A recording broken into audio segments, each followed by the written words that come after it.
You're going to hear from Tannery Reyes, who worked at Pizza Hut. She is a Bronxite, and like so many Bronxites, she knows how to fight for her rights and stand up when things are wrong, and she turned to our Department of Consumer and Worker Protection. They did a great job supporting her and making sure that justice was done and her rights were protected, and that, in fact, she was compensated for everything that she went through. Workers have rights here in New York City. We will defend them. Hi, my name is Tannery. I grew up here in the Bronx. I worked in Pizza Hut for about 2 years. Throughout the time I worked there, I was denied sick leave. I was denied a lot of payment that I basically worked for and never got. We believe that workers have rights and they need laws that back them up and a strong enforcement mechanism. That's our Department of Consumer and Worker Protection. Every worker who stands up and says something's wrong and does something about it helps everyone else. So you've done something great here. Because Tannery was fired for raising the fact that she was being treated wrongly and the law was being broken. She was fired for that. That's not legal. Her job was taken away from her for exercising her rights. We don't let that happen in New York City. Congratulations. If you're going through something like that, if your rights are being denied or you know anyone else who is, you can go to nyc.gov/workers, nyc.gov/workers, and file a complaint. We do not want to see this happen to anyone else in this city. Go ahead, James. Follow-up, though. I mean, the city is allowing employees the option of weekly testing. Can you talk about the contrast of that with a private entity saying vaccinations only will be required? As I've said, we're climbing the ladder, and the idea was and I'm very proud that New York City led the way nationally. Public sector takes a first bold step. That was our vaccine mandate.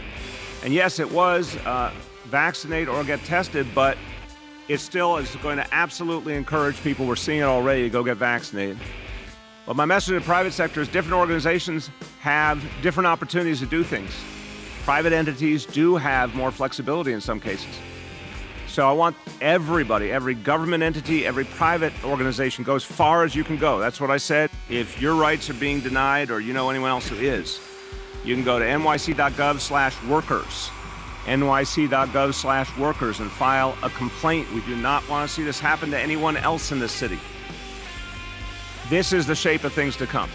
So I've said, climbing the ladder many, many times. We have started with the current mandate. More to come. But the bottom line is, I want to encourage everyone, get in motion, do what you can do. So long as it's focused on vaccination, the whole ball game is vaccination. Every single organization out there, whatever you are, whoever you are, big, small, get going on requiring vaccination in any form, because that's what's going to save us. Her job was taken away from her for exercising her rights. We don't let that happen in New York City. Congratulations. This is really drawing a line and saying very clearly, and again, I think this is just the beginning. This is, a harbinger of things to come.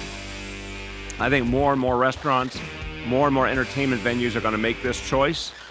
And it's really a message to people: just go get vaccinated. You'll protect yourself and your family, and you'll have all the options.